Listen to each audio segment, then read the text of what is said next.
नमस्कार शेतकरी मित्रांनो, लोकशिवारच्या या नवीन भागामध्ये तुमचं सगळ्यांचं स्वागत आहे. आणि ज्या पद्धतीनं तुम्ही आमच्या व्हिडिओला रिस्पॉन्स देताय त्याबद्दल तुमच्या सर्वांचे आभार.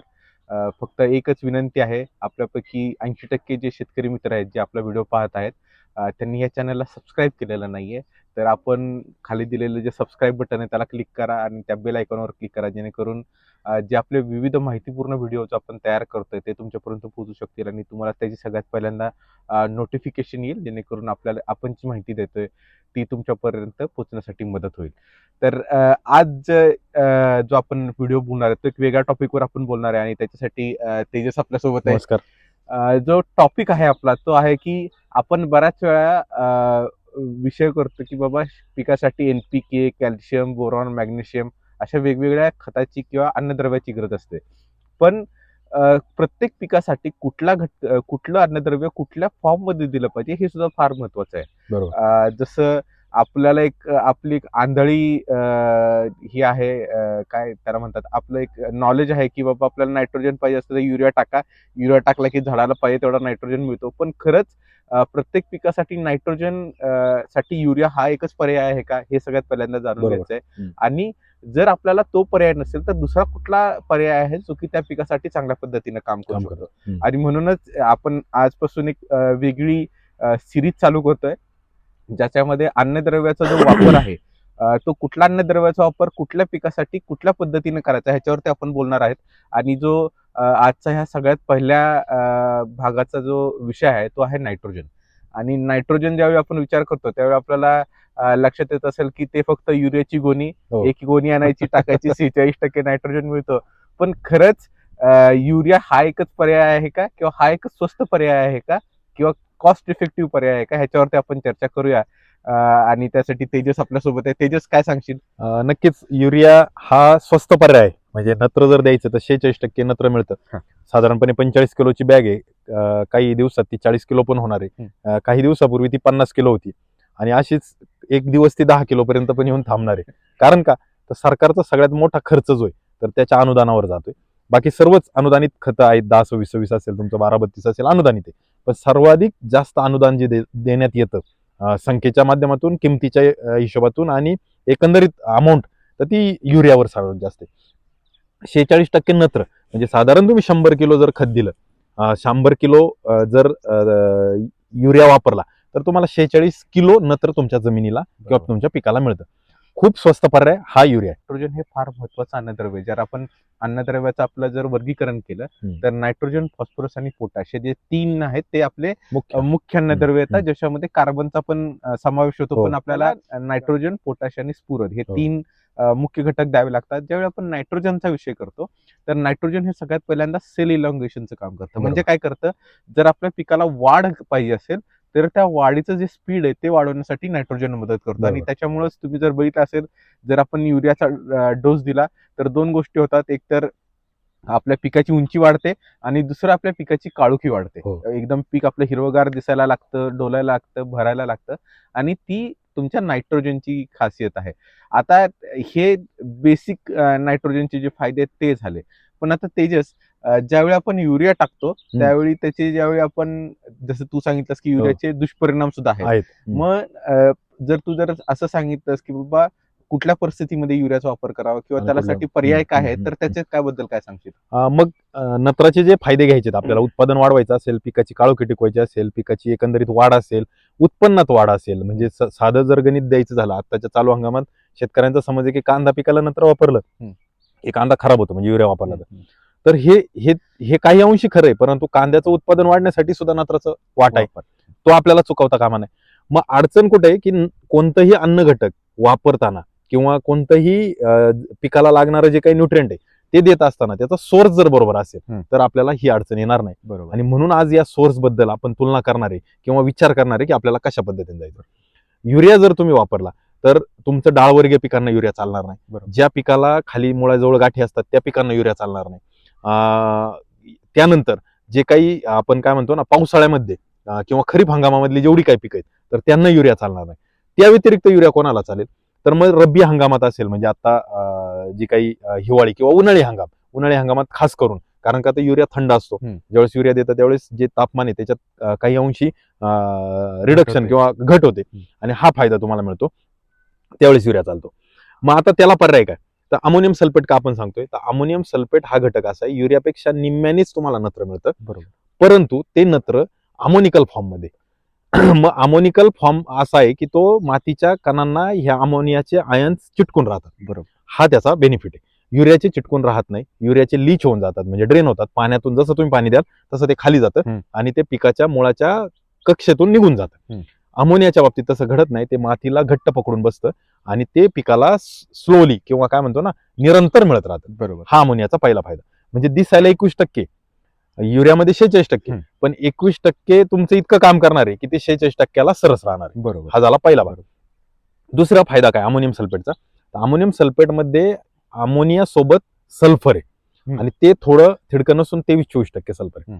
मग या 23% सल्फरचा फायदा आपल्या पिकाला आपण देतोय. सल्फर हे डाळवर्गीय पीक असेल, तुमचं मसालेदार पीक असेल किंवा तुमचं कोणतंही जे काही फ्रूट क्रॉप असेल, भाजीपाला असेल, शुगरकेन सारखं क्रॉप असेल, सगळ्या पिकांना तुम्हाला सल्फरची गरज असते. आणि आपल्या जमिनीची गुणवत्ता सुधारण्यासाठी, जमिनीचा काय पोत आहे तो सुधारण्यासाठी सल्फर फार महत्वाचं आहे.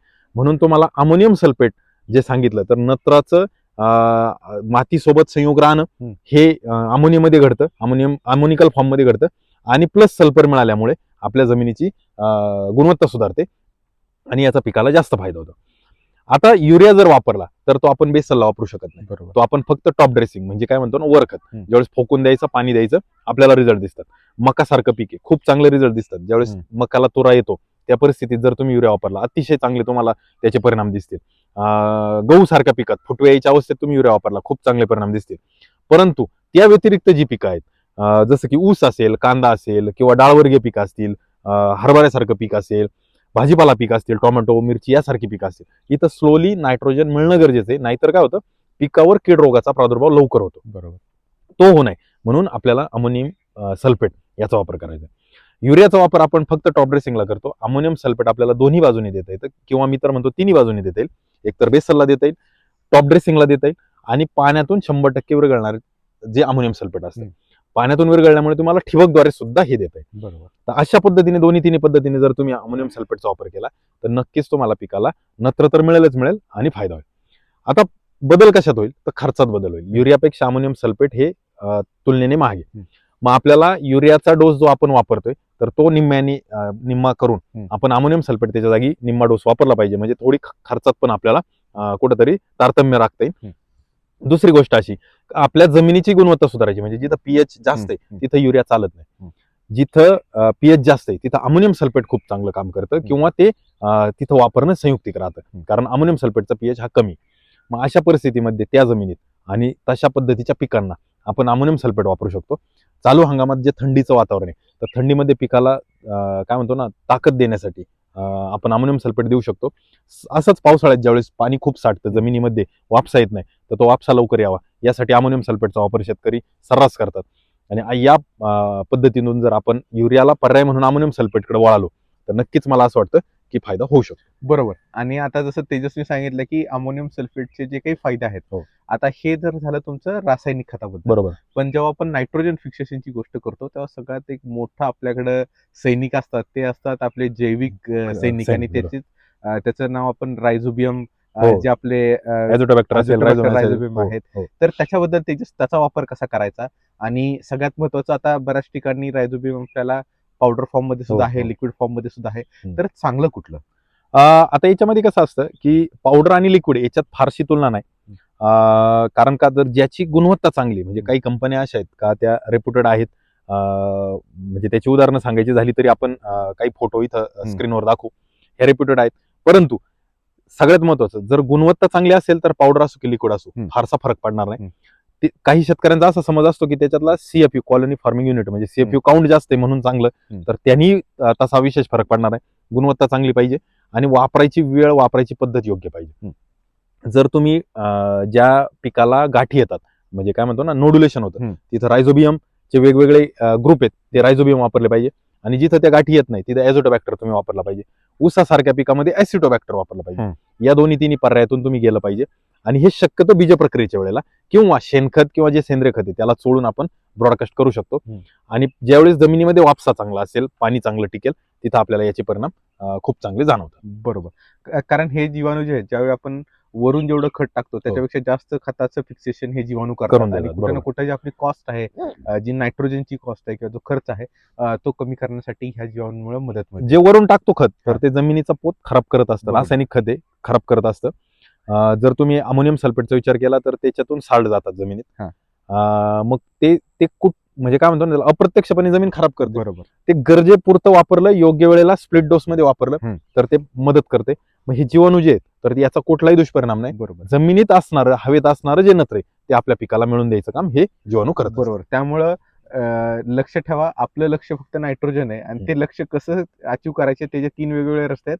एक तर आहे युरिया, एक आहे अमोनियम सल्फेट आणि एक आहे जीवाणू. त्याच्यामुळे जी आपल्या पिकाची गरज आहे त्याला तुम्ही ओळखा आणि त्या पद्धतीने आपल्याला कुठल्या मार्गाने ते नत्र द्यायचंय ते हे करा, त्याचा निर्णय घ्या. असं होणार नाही की एकच मार्ग हा आपल्याला याच्याकडे घेऊन जाईल याची गॅरंटी नाही. आणि त्याच्यामुळे आपण वेगवेगळ्या मार्गामध्ये कसा त्याचा वापर करता येईल. बाबा सुरुवातीला आपण रायझोबियम किंवा अझोटोबॅक्टर वापरलं किंवा नंतरच्या याच्यामध्ये अमोनियम सल्फेट वापरलं, जिथं गरज आहे तिथं युरिया वापरलं. अशा पद्धतीनं आपल्या पिकाची जी एकंदरीत गरज आहे ती ह्याच्यामध्ये पूर्ण होऊ शकते. आता तेजस, हे झाले, ही जी तिन्ही प्रकार झाले किंवा तिन्ही खतं झाले, हे फक्त नायट्रोजनचे सोर्स आहेत. पण आपल्याकडे आता मिश्र खतं झालं किंवा संयुक्त खत झालं, ह्याचं पण ग्रेड वेगवेगळे आहेत. 24-24 आहे, 10-26-26 आहेत, अशा वेगवेगळ्या ग्रेड आहेत. मग अशा वेळी त्या ग्रेडचा आपल्या नायट्रोजनच्या सप्लायसाठी कसा वापर होतो? जर आपल्याला नत्रवर आपला फोकस असेल, नत्र देणं गरजेचं आहे, म्हणजे खास करून ऊस सारखं पीक आहे, मके सारखं पीक आहे, गहू सारखं पीक आहे, जिथं नत्रावरच आपला फोकस आहे, तर त्या पिकामध्ये आपल्याला नत्र, युरिया, अमोनियम सल्फेट व्यतिरिक्त 24-24 सगळ्यात चांगला ग्रेड आहे, ज्यामध्ये अमोनिकल फॉर्म मधला पण नत्र आहे आणि नायट्रेट फॉर्म मधला पण नत्र, दोन्ही फॉर्म मधला नत्र तिथे मिळतो. आणि 24-24 चे जर परिणाम तुम्ही पाहिले तर युरिया जितक्या तत्परतेने रिझल्ट देतं त्याच्या खालोखाल 24-24 पण रिझल्ट देतं. तर मला असं वाटतं की जिथं नत्राची गरज आहे ती पूर्ण करण्यासाठी आपण पहिला प्रायोरिटीने विचार अमोनियम सल्फेटचा करावा, दुसरा विचार 24-24 करावा आणि तिसरा विचार युरियाचा करावा. अशा पद्धतीने जर आपण नत्रचा सोर्स शोधला तर तो चांगला राहील. आणि जिथं ठिबक आहे तर त्या ठिबक असलेल्या ठिकाणी आपल्याला कॅल्शियम नायट्रेट हा एक घटक खूप चांगला आहे, ज्यामध्ये नत्र तर जाईल पण नायट्रेट पण जाईल. बरोबर. तर त्या हिशोबाने जरी आपण विचार केला तरी तो एक चांगला पर्याय ठरू शकतो. बरोबर. आणखीन एक, आता प्रत्येक ठिकाणी आपल्याला जुगाड शोधायची सवय लागलेली आहे आणि शेतकरी प्रत्येक ह्याच्यात काही ना काही मार्ग काढतात. जर समजा जे ड्रिपचे काही शेतकरी आहेत तर जर 19-19 द्यायचं असेल त्यापेक्षा बरेचसे लोक असं करतात की युरिया पाण्यात टाकतात, विरघळवतात किंवा अमोनियम सल्फेट टाकतात आणि ते ड्रिप मध्ये सोडून देतात. तर अशा पद्धतीनं नायट्रोजनची कमतरता पूर्ण करणं संयुक्तिक आहे का? आणि ते काय तुझं काय रेकमेंडेशन आहे? युरिया किंवा नत्र, म्हणजे शेतकरी जास्त युरियाला ओळखतात, पण नत्र हा घटक असा आहे, हा एकदाच देऊन चालत नाही. तुमचं पोटॅश एकदाच द्या, ते टप्प्याटप्प्याने लागू होतं. फॉस्फरस एकदाच द्या, टप्प्याटप्प्याने लागू होतं. पण नत्र हा असा घटक आहे की तो तुम्हाला पिकामध्ये किती वेळा विभागून द्याल तितक्या वेळेला तो तुमचा जास्त परिणाम करेल. म्हणजे उदाहरण द्यायचं झालं तर मी एक पीक लावलंय आणि मला 45 किलो युरियाची बॅग द्यायची, तर ते 45 किलो जर मी 15-15-15 3 वेळा जर केलं तर ते मला जास्त रिझल्ट देईल, जास्त उत्पादन देईल, ना की मी एकदाच 45 किलो किंवा एकदाच 60-70 किलो वापरलं. मग त्यासाठी जर ठिबक मधून तुम्ही देत असाल तर तुम्ही असं 3 टप्प्यात जर गेले तर तुम्हाला त्याचे परिणाम चांगले जाणवतील. मग तिथं प्रमाण कमी करायचे, म्हणजे फोकून देण्यासाठी 25, 30, 40, 50 किलो वापरतो, तेच ठिबकसाठी आपल्याला 5 किलो, 7 किलो, 10 किलो पर्यंत थांबायचे. आणि हा एक चांगला पर्याय आपल्यासाठी होऊ शकतो. बरोबर. मला वाटतंय जो आम्ही हा एक वेगळा नवीन सिरीजचा प्रयत्न करतोय ज्याच्यामध्ये प्रत्येक जे आपले अन्नद्रव्य घटक आहेत जे पिकाला महत्वाचे असतात, तर हा प्रयोग तुम्हाला नक्की आवडेल. तुम्ही आमच्या कमेंटच्या माध्यमातून जरूर कमेंट करा की तुम्हाला ह्यामध्ये अजून काही वेगळी माहिती हवी आहे का, जेणेकरून आम्ही येणाऱ्या भागामध्ये त्याच्यामध्ये ऍड करू आणि त्याच्यामध्ये अजून जास्त माहिती द्यायचा प्रयत्न करू. आणि अशाच वेगवेगळ्या टॉपिकसाठी तुम्ही लोकशिवारच्या चॅनलला लाईक करा, सबस्क्राईब करा, आमचे व्हिडिओ पहा आणि आपल्या जे शेतकरी मित्र आहेत त्यांना सुद्धा द्या, जेणेकरून त्यांचा सुद्धा ह्यातून फायदा मिळेल. तोपर्यंत भेटूयात. नमस्कार.